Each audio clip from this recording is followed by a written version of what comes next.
Astroworld is a music event organized by Scott and hosted in Houston on the old grounds of Six Flags Astroworld. It's in its third year after being cancelled due to the COVID-19 epidemic last year. Scott initially announced the event in 2018, the same year that his studio album of the same name was published, and the original members included Post Malone, Metro Boomin, Lil Wayne, Scott himself, and others. According to a press release from October, the 2021 edition of Astroworld will feature a new imaginative theme called Open Your Eyes to a Whole New Universe, which will bring back the beloved spirit and nostalgia of the legendary and now defunct amusement park Astroworld that Scott decided to visit loads of times as a child. So, for today's video, let's dive right into the Travis Scott Astroworld Festival tragedy. But before we get into it, do me a favor and smash the like, subscribe to the channel, and hit the bell button for notifications whenever a new video is published. Without further ado, let's jump right into the video. So, what happened? Travis Scott is a 30-year-old Houston, Texas-based rapper, vocalist, and record producer. He's well known for his 2018 album, Astroworld, which is also the name of the event. He's a well-known rapper who has previously worked with Drake, Young Thug, and other well-known rappers. He and Kylie Jenner have a kid together, and the pair are expecting another child. Police departments, promoters, and audience members are still pondering what went wrong and what could have been done in the wake of Friday's Astroworld Music Festival tragedy, which claimed the lives of at least 8 people, the youngest of whom was 14 years old, when crowds surged towards a stage while hip-hop star Travis Scott performed.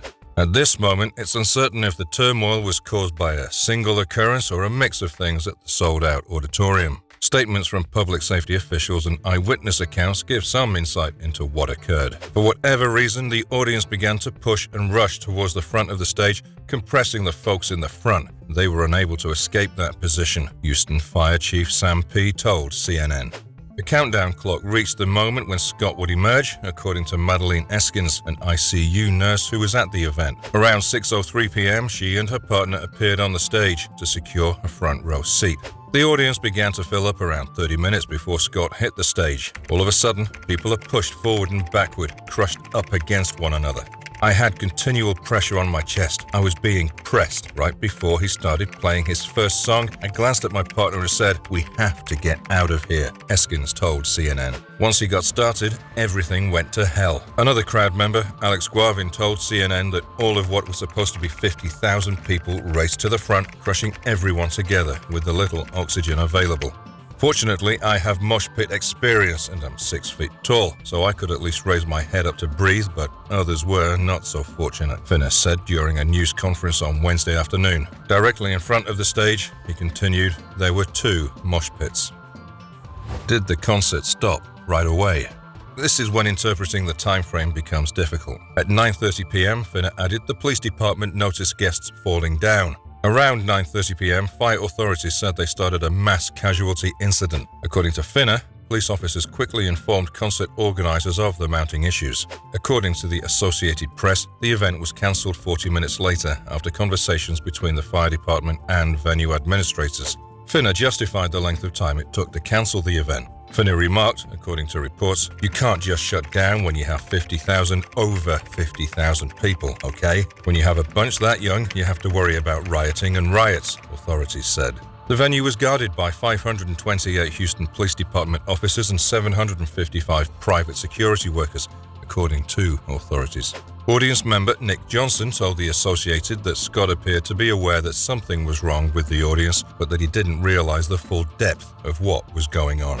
According to many sources, Scott's presentation was interrupted at least twice. According to Rawlings Blake, Scott was unaware that the event had devolved into a tragic catastrophe and went to a Dave & Buster's after party to regroup. She told CBS that they didn't find out about the catastrophe until hours after the event, when they found out how it happened. And he hasn't stopped crying for these people's families. He understands that it's because of his admirers that he is who he is. His passion for his fans is so deep, she said, adding that Scott learned of the incident via his own staff. As per the Press Association, some festival goers said that barriers set up near the stage to separate different sorts of ticket holders prevented them from fleeing. Billy Nasser, who was at the event, described one of the stage barricades as forming a closet-like enclosure. According to Nasser, they were pushed inside a closet-like zone and the door was shut. According to the Associated Press, the barricades created an area that was simply much too tight and cramped for everyone there. When situations started to go wrong, several in the audience said that concert-goers couldn't get out of the jam-packed crowd. Eskins said that she and her partner were unable to flee the area swiftly. She stated, "I simply remember looking up, passing out, and then being in and out for a short bit. I didn't see anything, but I had a sense of what was happening. I passed out again after being dragged over a fence." The facility allegedly satisfied inspector standards for secure admission and leave, according to authorities. According to P, the facility could have accommodated 200,000 people, according to local fire rules. For the performance, authorities set a limit of 50,000 people. As per reports, 100,000 tickets were sold for this year's event. However, considering that some non-ticket owners had violated barriers previously in the day, it's uncertain how many individuals were at the stadium at the time of the collision.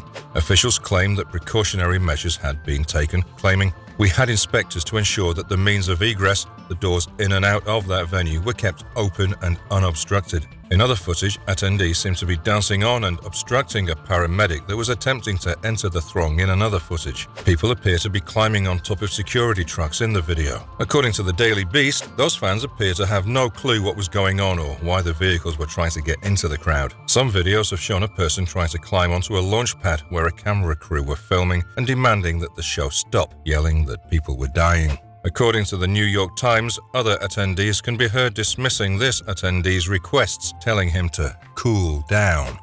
That concludes our video. So, do you think Travis Scott should be held accountable for this accident? What do you think about the theme of the festival? Does it imply that something will go wrong during the event? Let me know your thoughts in the comments section below. Before leaving, don't forget to like, subscribe, and bell for notifications of our future content. With that being said, I'll see you in the next one.